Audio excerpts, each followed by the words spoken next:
அக்கினிமயமான நாவுகளை பற்றிய தியானம் நாள் 44. மகா உயிர்த்தெழுதலின் வல்லமை. ரோமர் 8:11.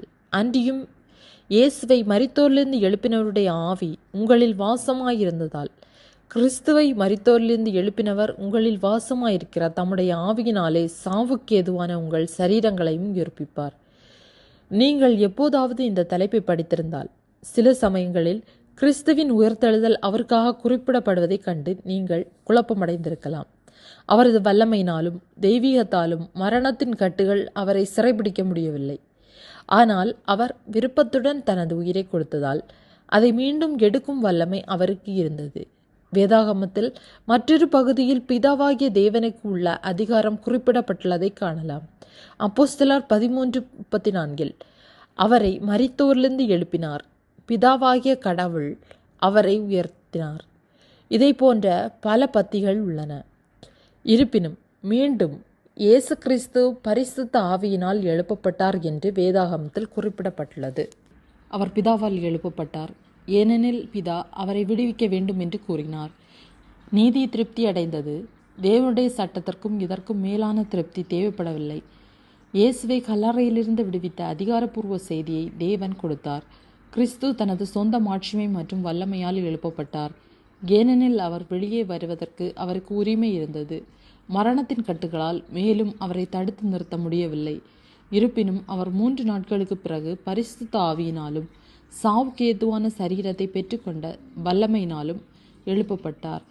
இதற்கு ஆதாரம் வேண்டுமானால் உங்கள் வேதாகமத்தை மீண்டும் திறந்து பின்வருபவற்றை படிக்கவும்.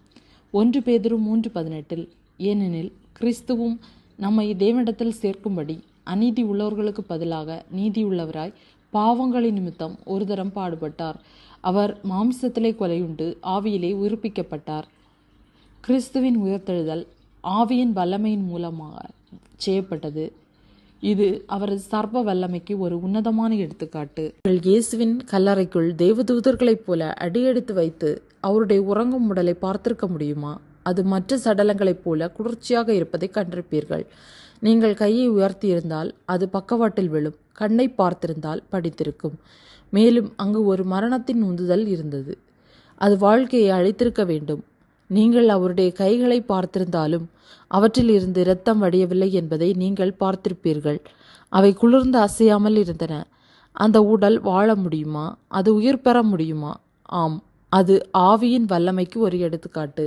ஏனென்றால் ஆவியின் வல்லமை அவர் மீது வந்தபோது அது பள்ளத்தாக்களில் உலர்ந்த எலும்புகளின் மீது விழுந்தது போல அவர் தனது தெய்வீகத்தின் மகிமையில் எழுந்தார்.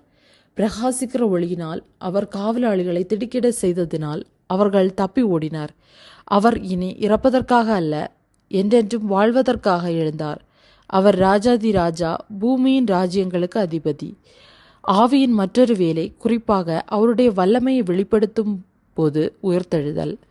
வேதாகமத்திலிருந்து அது தேவனுடைய குரல் மற்றும் அவருடைய வார்த்தையின் மூலம் செயல்படுத்தப்படும். அதே வேளையில் மரணத்தின் உயிர்த்தெழுதல் ஆவியானவரால் கொடுக்கப்படும் என்று நம்புவதற்கு நமக்கு காரணம் இருக்கிறது. இயேசு கிறிஸ்துவை மரித்தோரிலிருந்து எழுப்பின அதே வல்லமை உங்கள் சாவுக்கேதுவான சரீரங்களையும் உயிர்ப்பிக்கும். உயிர்த்தெழுதலின் வல்லமை ஆவியின் செயல்களில் மிக சிறந்த சான்றுகளில் ஒன்றாகும். என் நண்பர்களே, இந்த பூமியின் மேலுறை சிறிது நேரம் கிழிக்க முடிந்தால், பச்சை புல்வெளி அரைத்து அதன் குடல் சுமார் 6 அடி ஆழத்தை பார்த்திருக்க முடிந்தால் அது என்ன உலகம் என்று தோன்றும். நாம் என்ன பார்த்திருப்போம்? எலும்புகள், சடலங்கள், அழுகுதல், புழுக்கள், ஊழல் மற்றும் நீங்கள் கூறுங்கள், இந்த உலர்ந்த எலும்புகள் உயிரடையுமா? அவை தொடங்க முடியுமா? ஆம், கடைசி எக்காலம் தொனிக்கும் போது 1 நிமிடத்திலே, ஒரு இமைப்பொழுதிலே நாம் எல்லோரும் மறுரூபமாக்கப்படுவோம். 1 கொரிந்தியர் 15:52. எக்காலம் தொனிக்கும், அப்போது மரித்தோர் அழிவில்லாதவர்களாய் எழுந்திருப்பார்கள், நாமும் மறுரூபமாக்கப்படுவோம். கர்த்தராகிய ஆண்டவர் பேச அவைகள் உயிர் பெறுகிறது. சேர்ந்திருக்கிற ஒவ்வொரு எலும்பையும் பார், தன் தன் எலும்போடு சேர்கிறது. அவைகளின் நிர்வாணத்தை பார், மாமிசம் உண்டாகிறது, ஆனாலும் அவைகளில் ஆவி இல்லாதிருக்கிறது. எசேக்கியேல் 37:9. ஆவி நீ காற்றின் 4 திசையிலிருந்து வந்து கொலையுண்ட இவர்கள் உயிரடையும்படிக்கு இவர்கள் மேல் ஊது என்றார். அப்போது பரிசுத்த ஆவியின் காற்று அவர்களுக்குள் பிரவேசிக்க அவர்கள் உயிரடைந்து காலூன்றி மகா பெரிய சேனையாய் நின்றார்கள். ஆமேன்.